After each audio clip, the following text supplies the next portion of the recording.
Okay, this is a professional development by myself, Melina Wright, for Grand Canyon University. Okay, the purpose of this professional development is that we're gonna talk about differentiated instruction. Okay, what is differentiated instruction?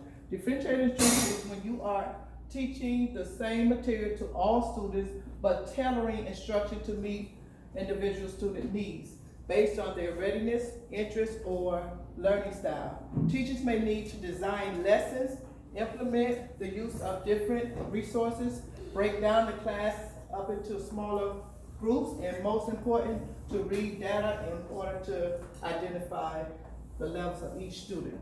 So I gave you instruction on differentiated instruction. I gave you an example of what is differentiated instruction.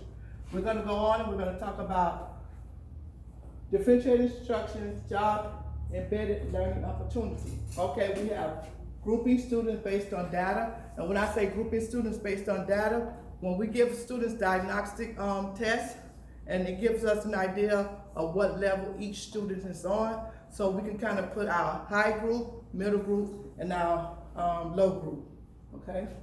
And creating tier lessons. That's the same thing where we're creating lessons to help bring up a kid that may be low functioning, or bring a kid up that's middle functioning. Whatever level you may be in, we're gonna try to bring you up to the next level. Hands-on activity. When I talk about hands-on activity, we're talking about if we have an activity where we have to do, say we need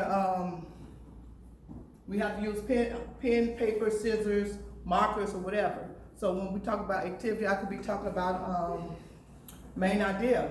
If I have a graphic organizer, I can use that as an activity, okay? Then 101. I may have a student that's really just doesn't understand the lesson, so I would pull that student aside and give that student that one-on-one attention that he or she may need. Then assess students' learning using formative assessment. Instead of always giving an assessment that's pen and paper where you have to write, I can just call out and you can raise your hand. That's a form of an assessment, okay?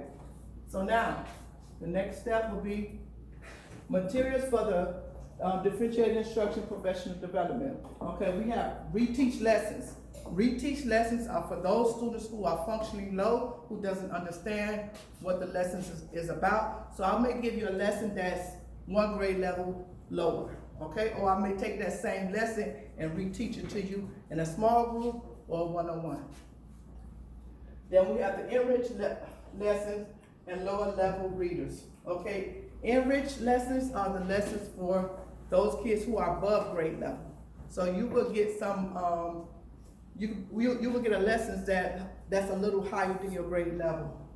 And level readers you are on your grade level. But my goal is to push you up to the next grade level, okay? And then we have advanced level readers. We have the internet that could be used. We have magazines and we have videos.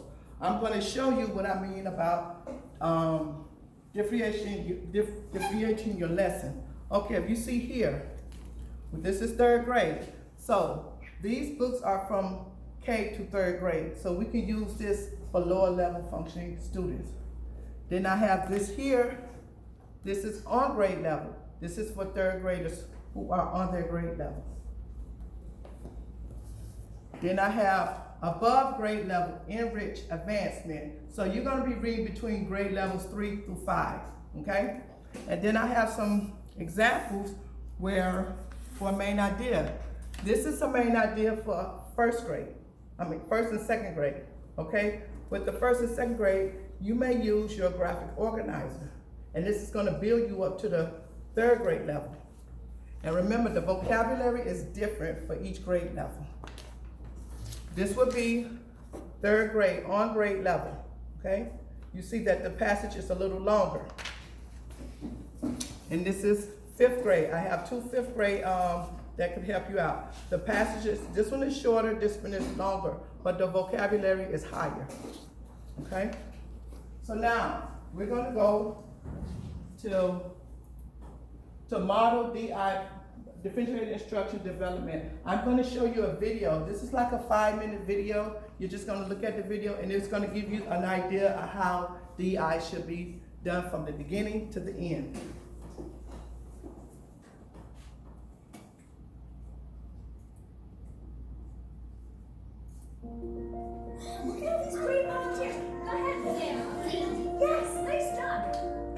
the impact of differentiation, the students feel successful. They feel supported.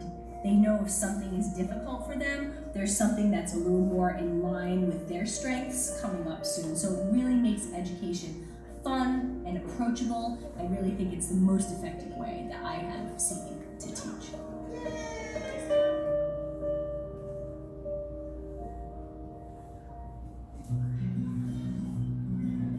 The vision and the mission of Highlander is to use innovative practice as a social catalyst. We want our kids to be able to do anything any other kid from Providence could do.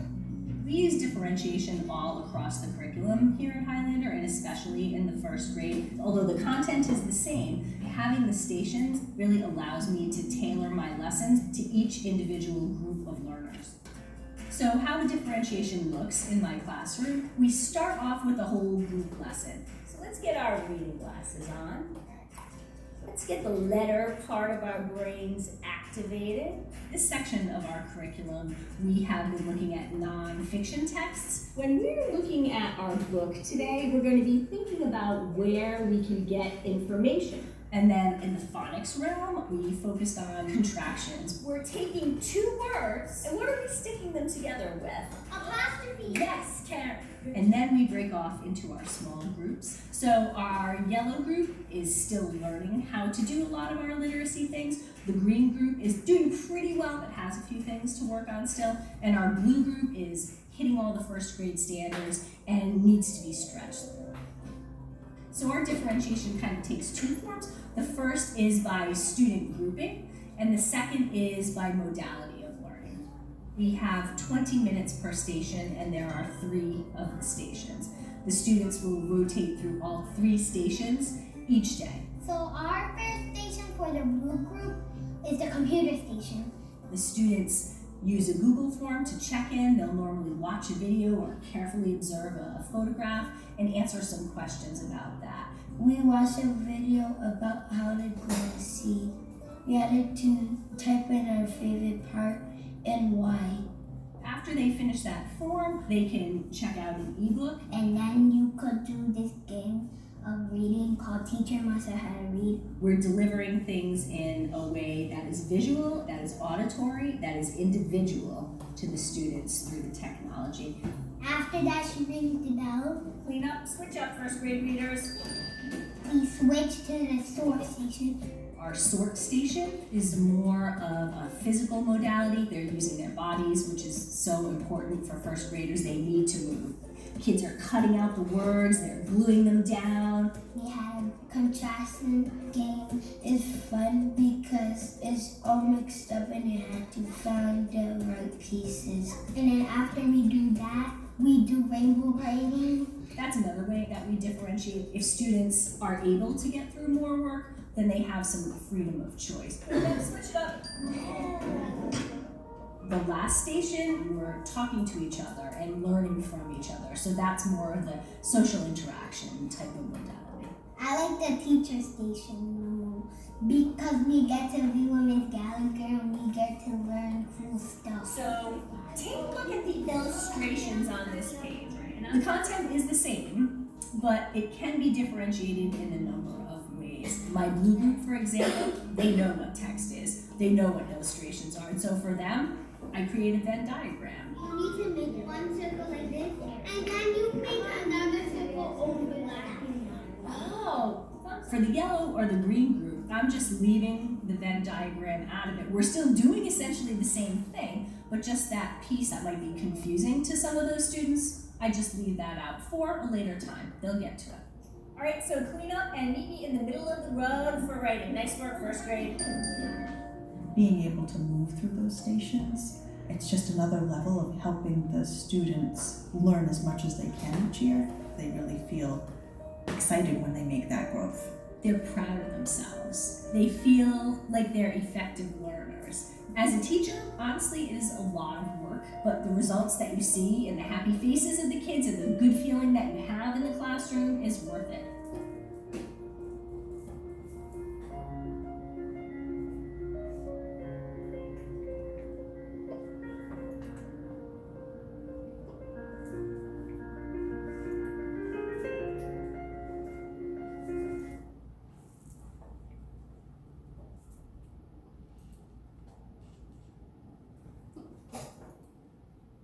Okay, now you saw the video and you saw that the different groups, you seen how she used color coded for the different groups. She used the bell for the transitioning and the rotation of the group. And she explained to you that you have to have the stuff ready. And you also, at the end, she brought all the kids together. So if they had any questions or concerns, she was there to answer. Okay, now I'm going to discuss that the data that suggested differentiated instruction development, professional development. Okay, you all were given a survey, and the survey you had between differentiated instruction, technology, and classroom management. So after reviewing the survey, this is what we came up with. You had, from a scale of 100%, you have for classroom management, it was 13% that needed a professional development on classroom management. And you had 20% on technology, but we had 67% on differentiated instruction. So that's why I chose this professional development to do, because of the survey you all did.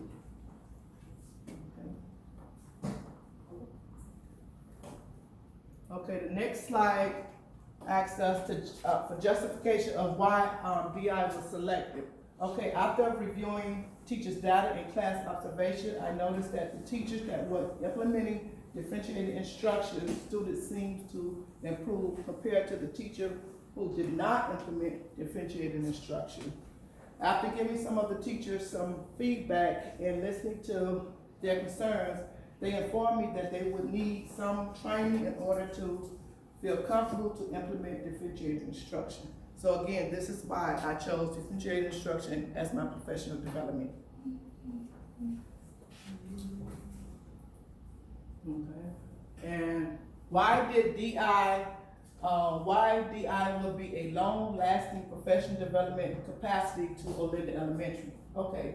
Data from there, meaning the students' iReady diagnostic, their mid iReady test, and their final iReady assessment, along with the state assessment, has proven to the leadership team at Olinda Elementary that differentiated instruction, professional development will be a long-lasting data. Data shows that 75% of the students have made gains on their iReady assessment, and as for the state assessment, the school grade went from a C to a B, okay? And if you have any questions or concerns, please feel free. You have my office, you know where my office is at, and you have my phone number. Thank you.